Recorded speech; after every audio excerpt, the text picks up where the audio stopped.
गुरुर्ब्रह्मा गुरुर्विष्णू गुरुर्देवो महेश्वरः गुरु साक्षात् परब्रह्म तस्मै श्री गुरवे नमः। सद्गुरुनाथ महाराज की जय।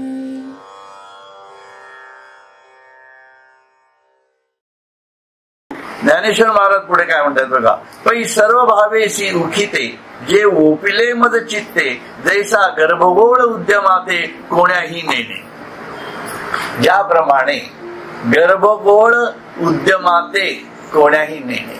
आता आईच्या गर्भामध्ये जो गर्भ असतो त्याची जाणीव काय असते हो, विचार करा। आपण होतोच त्या गर्भामध्ये कधी ना कधीतरी। त्यावेळेला आपल्याला हालायचं म्हटलं तरी हालता येत नाही, काही खायचं म्हटलं तरी खायचं आहे, बरोबर। ही जी गोष्ट आहे या गोष्टीची सुरुवात, जीवनाची सुरुवात ईश्वराने आपल्याला करून दिलेली आहे, परंतु आपण आईच्या गर्भातनं बाहेर आल्यानंतर ती विसरून गेलेलो। त्याच्यामुळे काय झालं, प्रत्येक गोष्ट मी करायची, मी खायची, मी मोठं व्हायचं, मी आणि माझं या जाणीवेमध्ये आपण अडकत गेलो। नाही तर आईच्या गर्भामध्ये हे काही होतं का, जसं असेल तसं। कुठली आई आहे हे सुद्धा माहिती नाही बघा। आपल्याला माहित होतं का पोटामध्ये असताना की ही माझी आई आहे, मोठं झाल्यावर कळलं ही माझी आई आहे। नाही तर लहानपणी काही कळलं, गर्भात काही कळतं काय आपल्याला, काही नाही। ईश्वर देईल तसं, म्हणून प्रकृती माता जसं तुम्हाला ठेवेल तसं, ही मूळ जाणीव आहे आपली। ती जाणीव आपण आपल्या जाणीवेने काय केली, घालवून टाकली। त्याच्यामुळे काय झालं, आपली देहबुद्धी वाढत गेली आणि ती देहबुद्धी वाढत गेल्यामुळे मी आणि माझं हेच वाढत गेलं।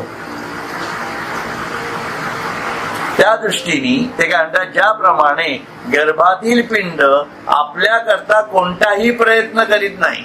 तो स्वतःसाठी काय प्रयत्न करतो का, गर्भातला पिंड काही करत नाही। तो काय दावत आहे, जर आता भूक लागली तर आईच्या पोटातनं बाहेर या, काहीतरी डब्यातलं खाऊन या, परत जाऊन बसा, असं काही करू शकत नाही तो। अशा काही घटना घडू शकत नाही, इट डोंट हॅव ऍक्सेस, आणि तो करूही शकत नाही आणि त्याच्या वृत्तीतही ते नसतं। मुख्य दोन्ही गोष्टी आहेत त्याच्यामध्ये, बरोबर। म्हणून कोणताही प्रयत्न करीत नाही। त्याप्रमाणे सर्व भाव मला समर्पण करून जे चित्ताने मला समर्पण झाले, बघा।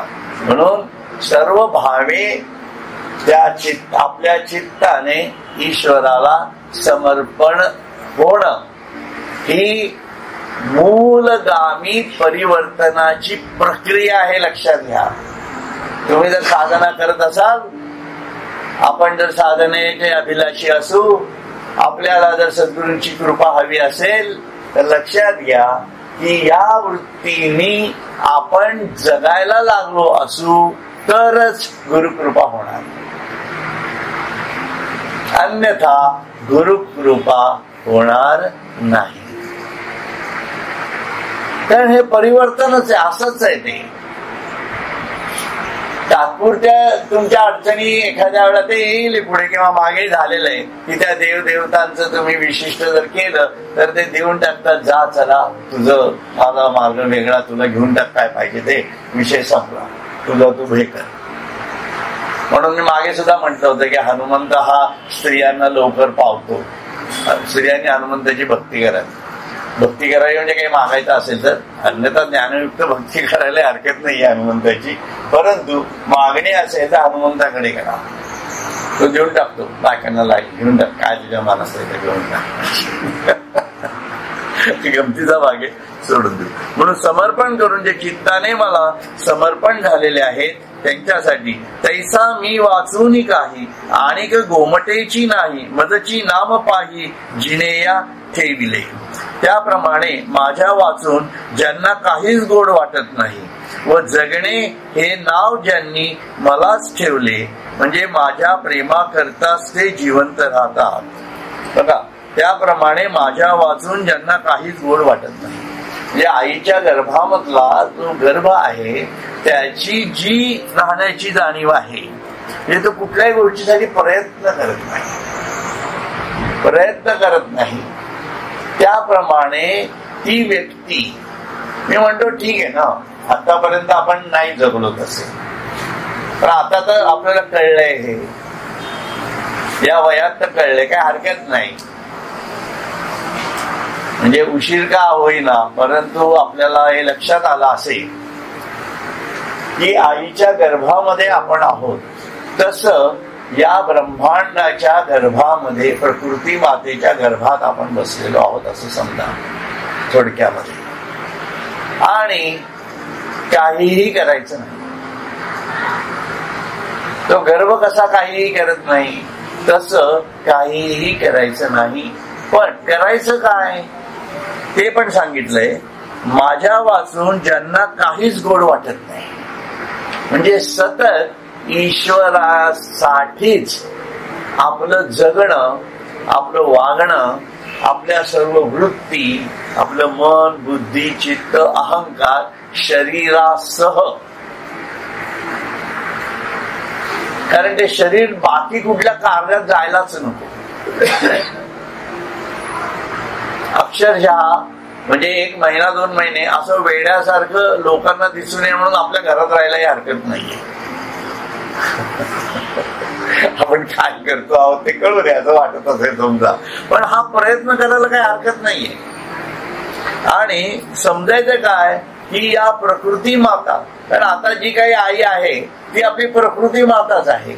जी जन्मदात्री आई या पृथ्वीवरची होती ती असेल नसेल हा विषय संपलेला आहे आता आपल्या दृष्टीने. तिचाही कुठल्याही अनादराबद्दल बोलत नाही होत आपण, परंतु ज्या खऱ्या प्रकृती मातेनी मला जन्म दिलेला आहे आणि अजून माझी वाढ ज्ञानाच्या दृष्टीने झालेलीच नाही ना, मग मी गर्भावस्थेतच असल्यासारखं आहे, अजून मी अज्ञान दशेतच आहे. अजून मी जर अज्ञान दशेत आहे आणि मला प्रकृती मातेचं स्वरूप कळत नाहीये, त्या विश्वात्म्याचं स्वरूप कळत नाहीये, माझ्यामध्ये बसलेल्या आत्म्याचं स्वरूपाची जाणीव अजून मला होत नाहीये, तर मी त्या गर्भासारखाच माझ्या एका शासनावर बसून राहील आणि काय करीन तर त्याच्या चिंतनामध्ये सतत राहील. त्याच्या चिंतनामध्ये, त्याच्याच सत्संगामध्ये, माझ्या आत्म्याच्या जाणीवेमध्येच मी सतत राहीन. व जगणे हे नाव ज्यांनी मलाच ठेवले म्हणजे माझ्या प्रेमाकरताच जे जिवंत राहतात. म्हणजे मी जे काही जिवंत राहणार आहे तो त्या ईश्वराच्या प्रेमाकरताच फक्त आता जिवंत राहणार आहे. ही जी भूमिका आहे, ही भूमिका तुम्ही समजून घेतली आपण, तर आता नेमकं आपण कसं वागणं गरजेचं आहे हे याच्यावरून कळेल. म्हणजे याच्यामध्ये अर्जुनाला सांगतायत आणि हे कृष्ण की तू कशाला असं वागतोयस, तू कोण युद्ध करणारा, आणि तू करणारच नाहीयेस. तू इतक्या अज्ञान दशेमध्ये आहेस आणि इतका आहे असं समजून घे की ही प्रकृती मातेच्या गर्भामध्ये तू आहेस आणि ती सांगते तसं तुला वागायचंय. संपला विषय. म्हणजे विश्वपुरुषांनी जे तुला कार्य दिलेलं आहे ते कार्य तुला प्रकृती मातेच्या थ्रू करावंच लागणार आहे. त्याप्रमाणे आपण त्या आईच्या गर्भातल्या असल्यासारखं आपलं जीवन जगणं हे क्रमप्राप्त आहे. ही ज्ञानयुक्त जाणीव ठेवून रोजचं जीवन जगायला पाहिजे असं ते म्हणतायत. त्याप्रमाणे माझ्या वाचून ज्यांना काहीच गोड वाटत नाही व जगणे हे नाव ज्यांनी मलाच ठेवले म्हणजे मी मलाच ठेवले म्हणजे कृष्ण स्वतः बोलताय की ते माझ्यासाठीच जगताय. म्हणजे ईश्वर प्राप्तीसाठीच मी जगतोय. मी बाकी कुठल्या गोष्टीसाठी जगायचा विषयच येत नाहीये. मी सकाळी उठलो तरी सुद्धा ईश्वराच्या चिंतनातच राहणार आहे.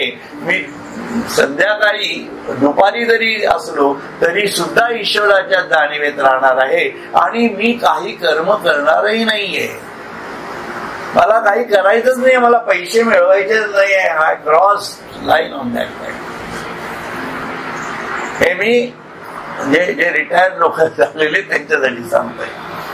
लक्षात घ्या. म्हणजे एवढ्या जाणीवेपर्यंत आपण जाणं ही साधना म्हटली त्यांनी. हो, आता या साधनेमध्ये जाण्यासाठी आपल्याला नुसतं ध्यान करून उपयोग आहे का? मला तुम्ही सांगा. नाही तर कृष्णाने सांगितलं असतं ना अर्जुनाला की तू काही करू नकोस, इथे एक 10 मिनिटं ध्यानाला बस, सोहम ध्यान कर, मी तुझ्या डोक्यावर हात ठेवतो, चल उठ, मारायला सुरुवात कर. त्याला काही शक्य नव्हतं का ते? पण त्याला तसं करायचंच नव्हतं. कारण तो वस्तुपाठ बनून राहिला असता. आणि जे खरी, कारण ही काय माहितीये का, माणसाची क्रांती कशी घडावी याच्यासाठी स्वतः ईश्वराने अवतार घेऊन क्रांतीचे पर्व त्याच्यामध्ये सुसंवादित्व आणण्याचा प्रयत्न केलेला आहे. लक्षात घ्या. नाही तर माणसाला सहजच झालं असतं ना. कारण निसर्गाच्या नियमाप्रमाणे उत्क्रांती व्हायला पाहिजे. म्हणून मनाच्या आणि बुद्धीच्या जाणीवा त्याच पद्धतीत जर तो उलगडत गेला तरच त्याला आत्मदर्शन होणार आहे. म्हणून स्वरूपाचं ज्ञान, विश्वस्वरूपाचं ज्ञान आणि विश्वातीताचं ज्ञान या 3 गुरुकिल्ल्या योगी अरविंदांनी सांगितलेल्या आहेत. आणि सर्व संतांनी त्याच सांगितलेलं आहे. ज्ञानेश्वरांनी तेच सांगितलेलं आहे की तू स्वरूपाचं ज्ञान घे, तू विश्वस्वरूप काय चाललंय ते बघून घे, आणि मग याच्यातनं तो विश्वातीत जो आहे निरंजन त्याची जाणीव तुला निर्माण होणार आहे. रामदास स्वामींनी तेच सांगितलेलं आहे.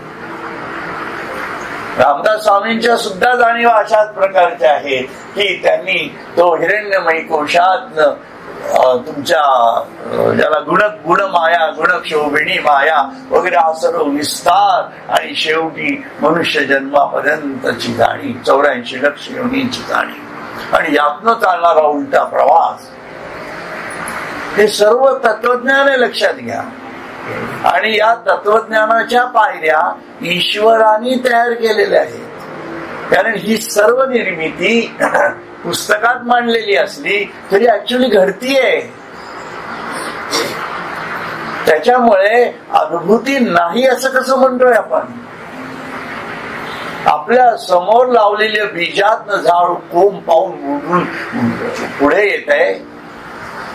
आंबे खायला छान वाटतंय, पण त्या आंब्याचं झाड कसं उठलं असेल या जाणीवेपर्यंत मी जर जातच नसेल कधी, शेतांमधनं लवलवणारी ती रोप पाहून त्यातनं तांदूळ कसा निर्माण होतो, तर तो मला खायला कधी मिळतो, तो स्वस्तात स्वस्त कसा मिळतो, याच विवंचनेत मी जर अडकलो तर तो तांदूळ निर्माण कसा होतो त्या विश्व निर्मात्याचे जाणीवेत मी कधी शिरूच शकणार नाही. लक्षात. आणि यालाच अज्ञान म्हटले.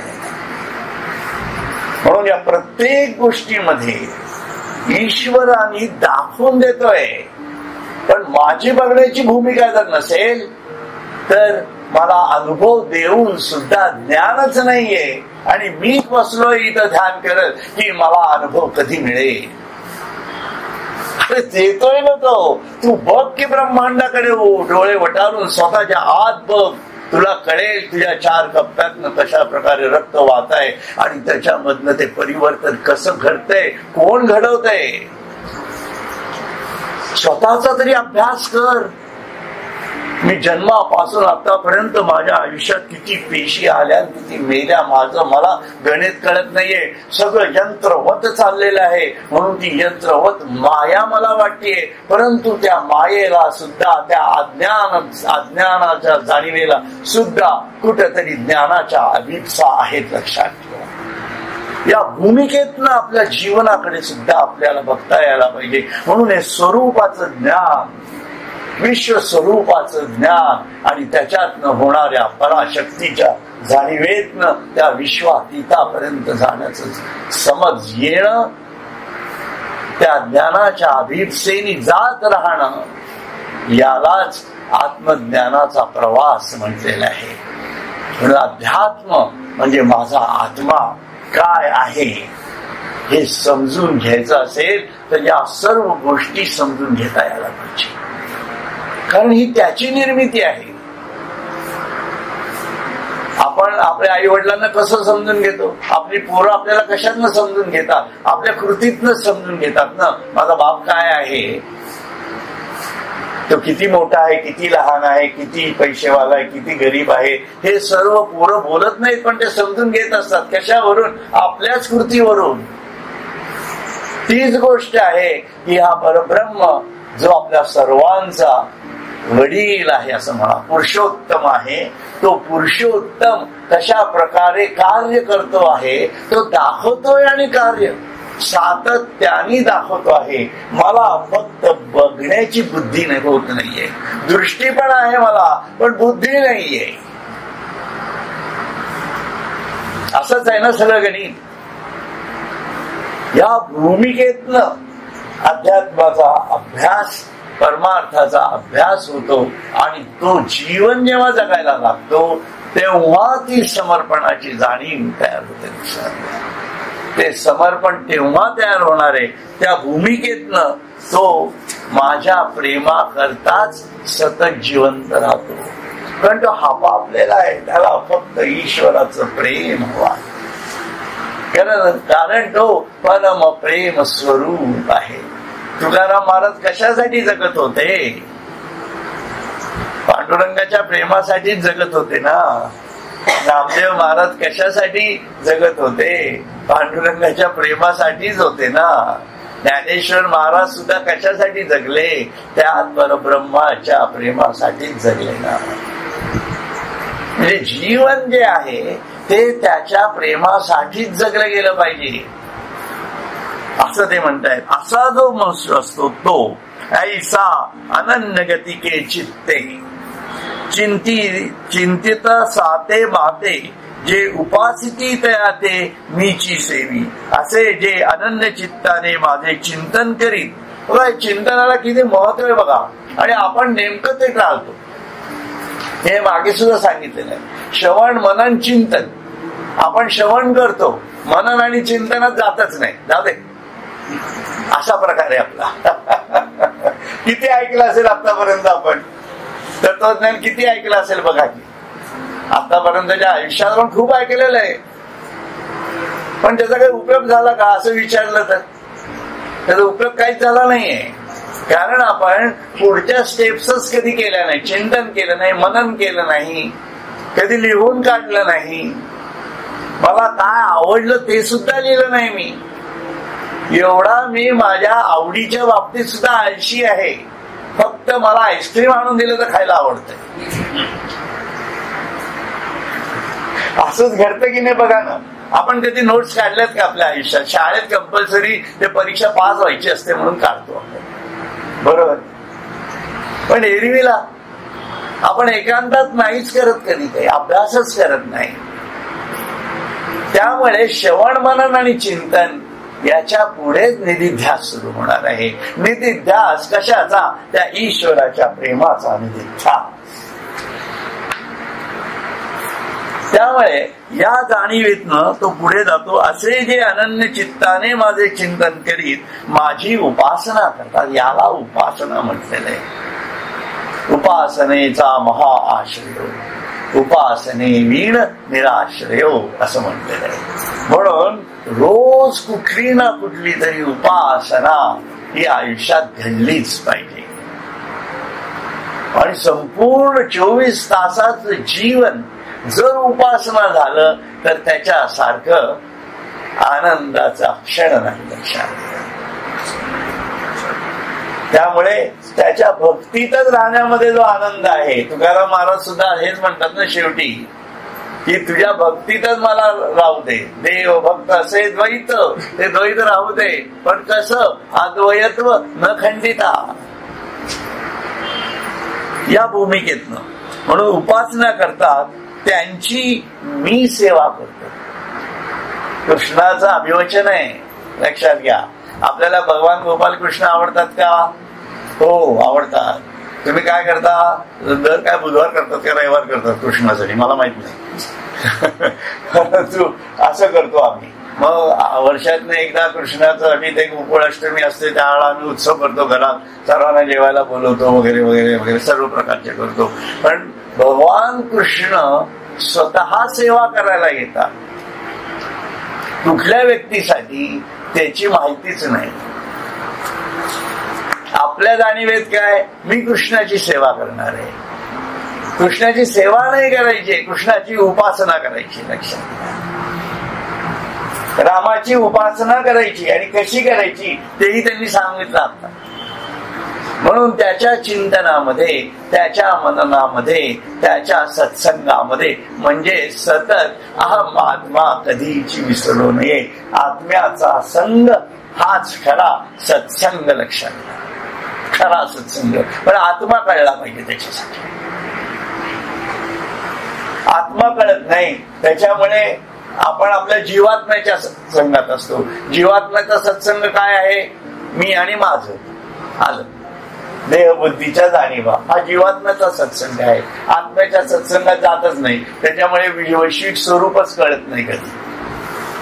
हा विचारच येत नाही ना डोक्यामध्ये आपल्या, की हे कसं झालं असेल, हा आंबा आला असेल कुठे, त्यात कोय कशी आत गेली असेल, तो रस कसा आला असेल, कसं त्या झाडाला काय जाणीवा असतील.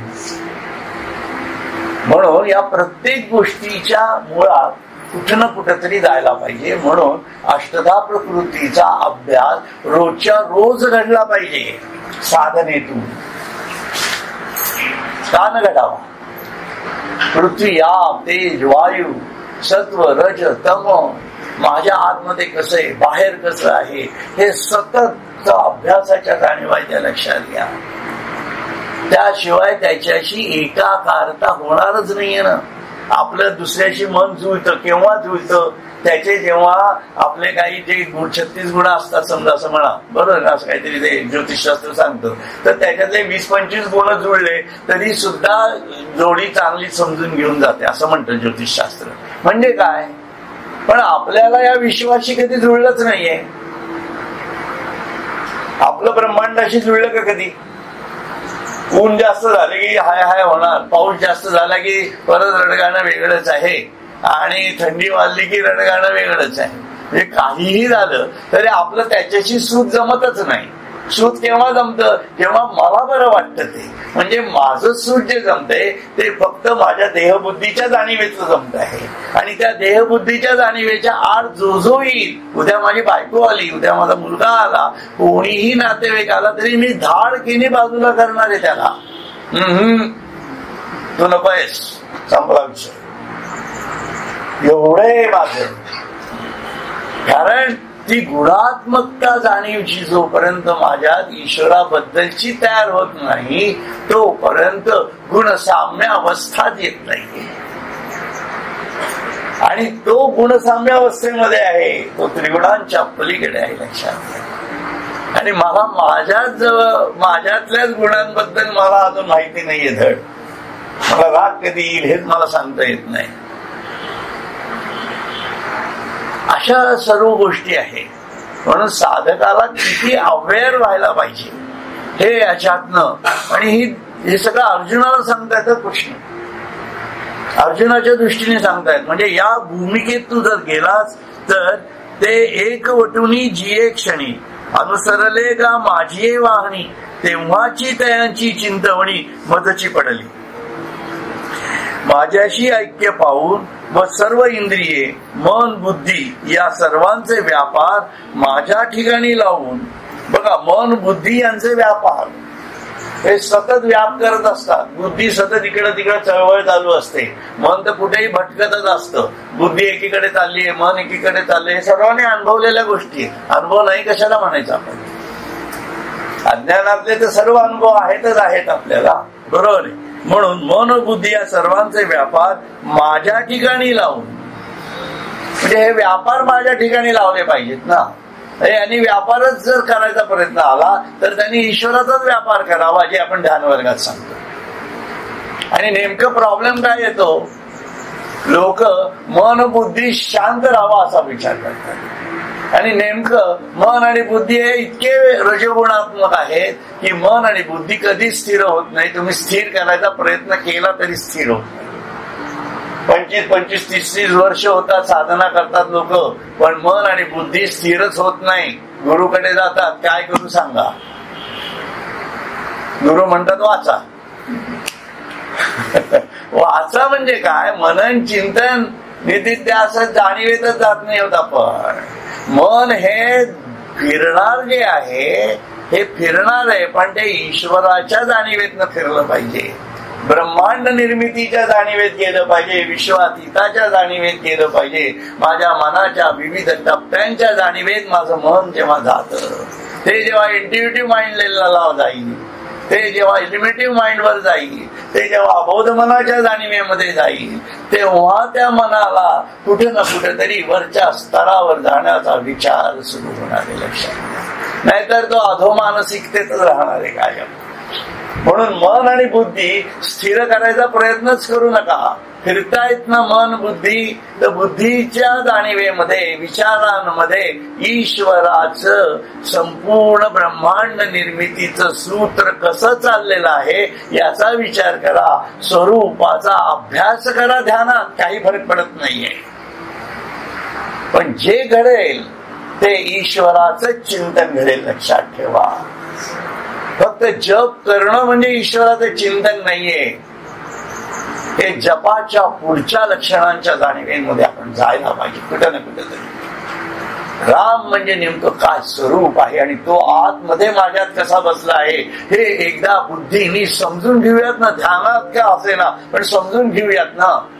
त्यात बुद्धी जर आपण स्थिर करायचा प्रयत्न केला तर हा विचारच येणार नाही. तो भलत्याच कुठेतरी फ्रीज मध्ये जाऊन बसेल. कुठं काय करायचं, आज जेवायला काय करायचं, कुठं बाजारात काय मिळणार, इकडे फिरत बसेल. त्याच्यामुळे त्या बुद्धीला आणि मनाला ईश्वराच्या ज्ञानामध्येच फिरवायचं. आणि त्याच्यामुळे मग अरूपाचे रूप आपल्याला दिसणार आहे, ते सापडणार आहे. म्हणून त्याला रूप नाहीये आत्म्याला, पण आत्म्याच्या जाणीवा तो सुसंवेद्य करण्यासाठी ज्ञानाधिष्ठित साधना व्हायला पाहिजे. हे खूप कमी ठिकाणी, म्हणजे एक प्रकारे काय होतं की जे सद्गुरू असतात ते इतक्या स्पष्टपणे मांडत नाही. ते अनुग्रह देतात कारण त्यांना त्या जीवाचा एक कालावधी किंवा काय करू शकतो एक जाणीव असते. आणि त्यांनी भरमसाठ तत्वज्ञान लिहिलेलं असतं आणि ते वाचायला सांगतात. आणि ज्याला खरी इच्छा आहे तोच ते वाचणार आहे. लक्षात. त्यामुळे तो जो वर्ग असतो, आणि आता पूर्वीसारखं राहिलं नाही ना. गुरु शिष्य एक एकच चाललेले आहेत, राहत आहेत, अशा जाणीवाच राहिले. सगळं बदललेलं गणित आहे आता. त्याच्यामुळे शिष्याला अनुग्रह देऊन सोडून दिलेलं असतं आणि त्याच्या पुढे त्याच्या प्रगतीचा मार्ग हा शिष्यालाच स्वतःला तयार करावा लागणार आहे. कारण कोणाला मोठं व्हायचंय? शिष्याला मोठं व्हायचंय. गुरुनी मंत्र देऊन कार्य केलेलं आहे.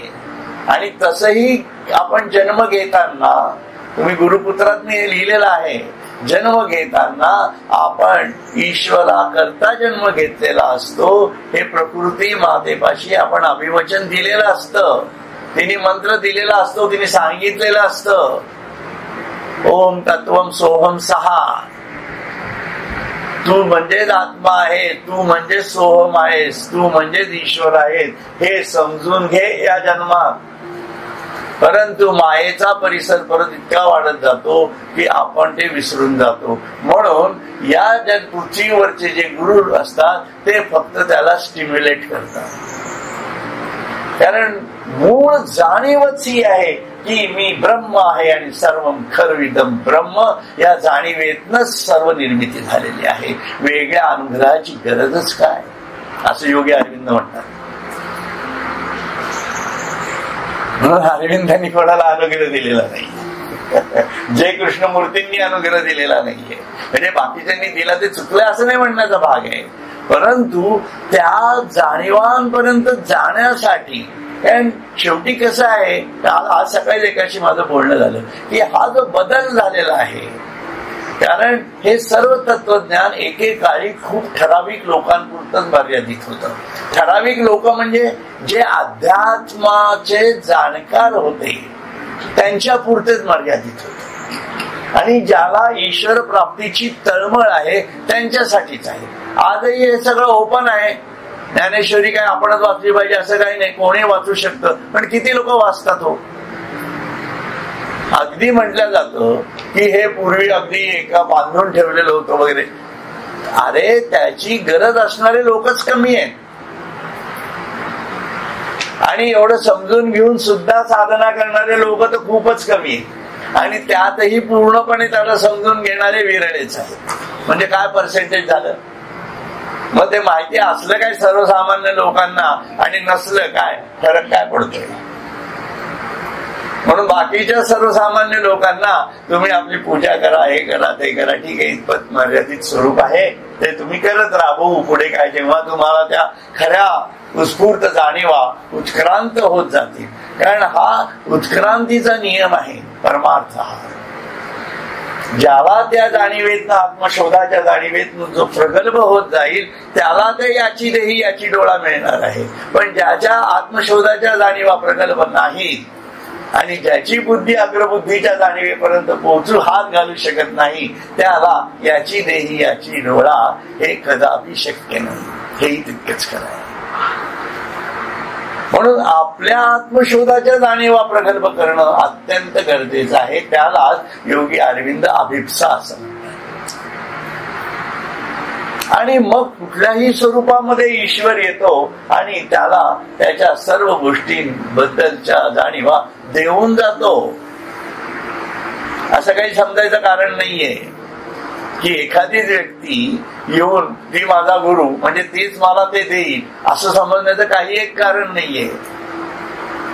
कारण गुरु काही कालानंतर तेही देहधारी असतात, ते सोडून जाणार आहेत. मग माझं जीवन जर चालत राहणार असेल तर कोणीतरी मला येऊन ते ज्ञान देऊन जाणारच आहे ना. पण माझ्या आत्मशोधाची जाणीव तेवढी प्रगल्भ आहे का, हे पाहणं गरजेचं आहे. म्हणून त्या गजानन महाराजांचे जे रामदास स्वामींचे शिष्य होते वराणा मधले, ते दरवर्षी इथं जायचे, कुठं सज्जनगडावर जायचे. पुढे म्हातारे झाले, त्यांना जमेना, तर ते रामदास स्वामींनी त्यांना दर्शन दिलं इथं गडावर. सांगितलं की मी स्वतः येईन, आता तू पुढच्या वर्षीपासून येऊ नकोस. मग ते आले नाहीत. पण आणि ते वाट पाहत बसले दुपारी 12 वाजता की कसे रामदास स्वामी का नाही आले. तेवढ्या दारावरती जय जय रघुवीर समर्थ म्हणून आवाज आला. मग ते बाहेर आले तर बाहेर गजानन महाराज. त्यांना खूप आनंद व्हावा त्याला, गजानन महाराज तुम्ही पण आलात, बरं झालं. पण परत आटकून बसले की रामदास स्वामी कुठे आले, लक्षात आले का? तेव्हा परत रामदास स्वामींना येऊन दर्शन द्यावं लागलं. आणि गजानन महाराज शेगावचे आणि मी, आमच्यात काही फरक नाही हे समजून सांगावं लागलं. कारण ज्ञानयुक्त जाणीवा एवढ्या प्रगल्भ झालेल्या नव्हत्या, लक्षात घ्या. आणि म्हणून एवढी भक्ती आपल्याला जमायची आणि मग कुठेतरी आपला गुरु येऊन आपल्याला सांगणार, इथपर्यंत भक्तीच्या वाटा आपल्याला तेवढ्या प्रमाणात चोखाळाव्या लागणार आहे. त्यापेक्षा देवानी जर बुद्धी दिलेली आहे तर परब्रह्माला डायरेक्ट थेट त्याच्या जाणीवेपर्यंत आपल्याला का न पोचता, लक्षात. म्हणून या भूमिकेतनं आपल्याला परमेश्वर समजून घेता यायला पाहिजे, आत्म्याची जाणीव समजून घेता यायला पाहिजे, आणि या जाणीवेतूनच आपला जीवन प्रवाह आपल्याला प्रगल्भित करता यायला पाहिजे. लक्षात ठेवा, प्रवाहित होणारच आहे, पण प्रवाह प्रगल्भित व्हायला पाहिजे असं म्हणायचं मला. कारण ही प्रगल्भता आल्याशिवाय, आणि ही बौद्धिक प्रगल्भता आहे लक्षात घ्या, याच्यासाठी वयाची अट नाहीये. कारण मन आणि बुद्धी ही तुमची वय जरी वाढलेलं असलं तरी सुद्धा हे तेवढंच तरुण असतं. कारण तो रजोगुण मनाला आणि बुद्धीला सतत व्यापार करायला भाग पाडतच असतो. बघा ना, आपण म्हातारे झालो म्हणून काय आपल्या बुद्धीने विचार करायचं सोडून दिलं का? सोडून नाही दिलं. बुद्धी म्हातारी झाली का? नाही झाली. मन म्हातारं झालं का? नाही झालं. मग त्याचाच फायदा घेता यायला पाहिजे ना आपल्याला. हा जो रजोगुण आहे, हा रजोगुण ईश्वराच्या जाणीवेतनं सत्वगुणाकडे प्रभावित करता यायला पाहिजे. ही साधना आहे. कारण मन तर प्रवाहित होणारच आहे, बुद्धी तर विचार करतच बसणार आहे. तिने विचार कुठला केला पाहिजे, मनाने कुठल्या भूमिकेतनं चाललं पाहिजे, हे समजण्यासाठी ज्ञानाची गरज आहे, आणि याच्यासाठी सत्संग आहे. अन्यथा त्याला काही अर्थच राहिला नाही. या भूमिकेतनं ते पुढे काय म्हणतात, मग तीही ते एकवटणी जी क्षणी अनुसरेले का माझे वाहनी, तेव्हाची त्याची चिंतवणी मदची पडली. माझ्याशी ऐक्य पाहून व सर्व इंद्रिये मन बुद्धी या सर्वांचे व्यापार माझ्या ठिकाणी लावून, मी तेच म्हणलं बघा, आता तोच विषय झाला. मन आणि बुद्धी यांचा व्यापार माझ्या ठिकाणी लावून अनन्य चित्ताने ज्या क्षणी माझ्या सेवेत लागले, त्या क्षणीच त्यांची सर्व काळजी मला लागली. म्हणून ज्या क्षणाला आपण या भूमिकेमध्ये जाऊ, त्या क्षणाला ईश्वर आपली काळजी करणार आहे, हा विश्वास वाटला. म्हणून बेलसरांनी सुद्धा हे खूप चांगलं सांगितलेलं आहे. त्याच्यासाठी अध्यात्माचे प्रयोग करायला पाहिजे, की मला खरोखरच मी ईश्वरावर एवढा आहे का? काय 4 दिवस मला नाही मिळालं खायला, तसं होणार नाहीये लक्षात घ्या. परंतु त्या खाण्यामध्ये अडकून 4 दिवस घालवण्यापेक्षा खाणं तर मिळणारच आहे, मग आताचा क्षण त्या जाणीवेत घालवण्यापेक्षा त्या ईश्वराच्या चिंतनात घालवणं हे महत्वाचं नाही का? या विचाराने त्या क्षणी त्याची सर्व काळजी मला लागते. मग तीही जे जे करावे ते मजची पडिले आघवे, जैसी अजात पक्षाचे जीवे पक्षिणी जिये. ज्याप्रमाणे ज्यांना पंख फुटले नाहीत त्या पिलांच्या जीवनाच्या रूपाने पक्षी जगते.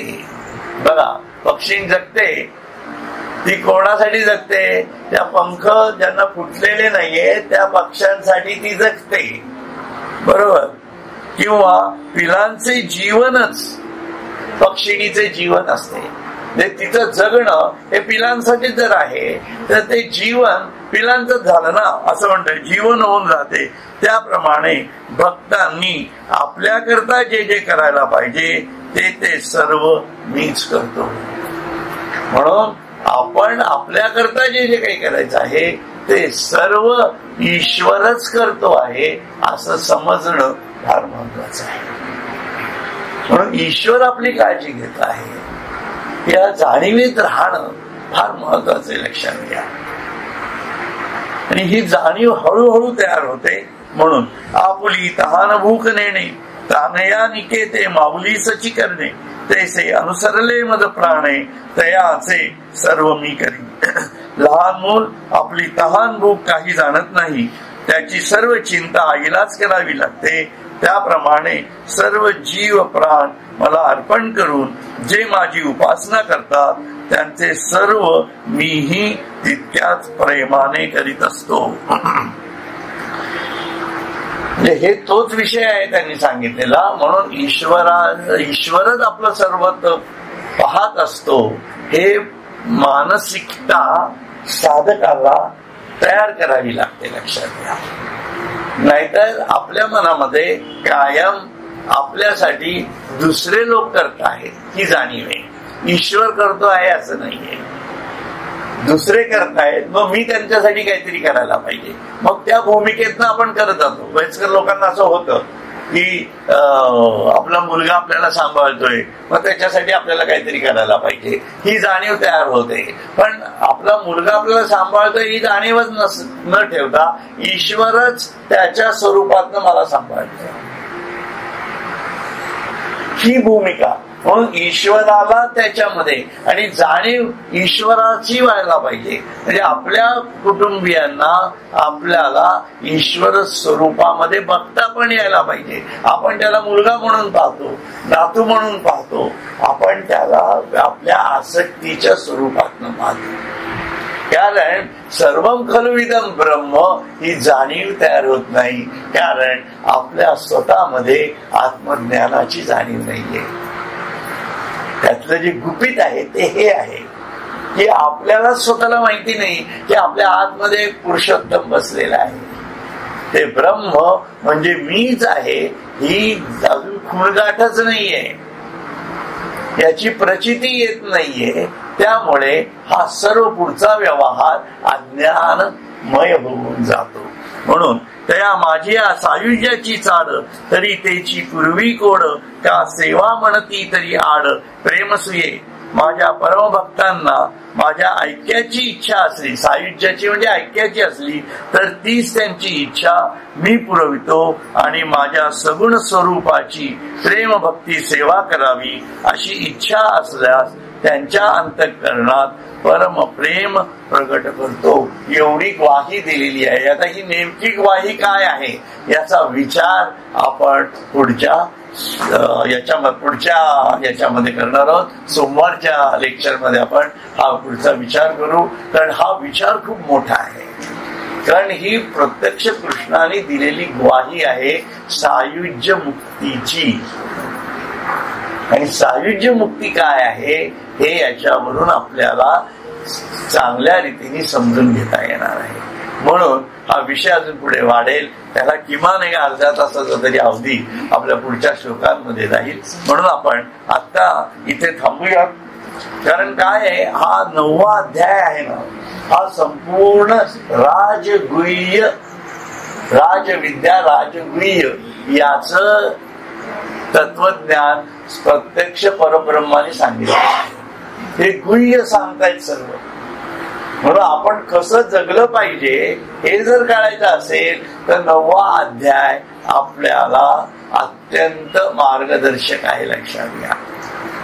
आणि या जाणीवेमध्ये जेव्हा आपण जाऊ त्याच्यानंतरच आपल्याला आत्मदर्शन किंवा विश्वस्वरूपाचं दर्शन घडू शकणार आहे. म्हणून हा अध्याय अत्यंत महत्वाचा आहे. हा आणि याच्या पुढचा अध्याय 9वा आणि 10वा, आणि हा रोजच्या जीवनासाठी महत्वाचा आहे. तर हा विषय आपण इथं थांबूया. हरिओम हरिओम हरिओम.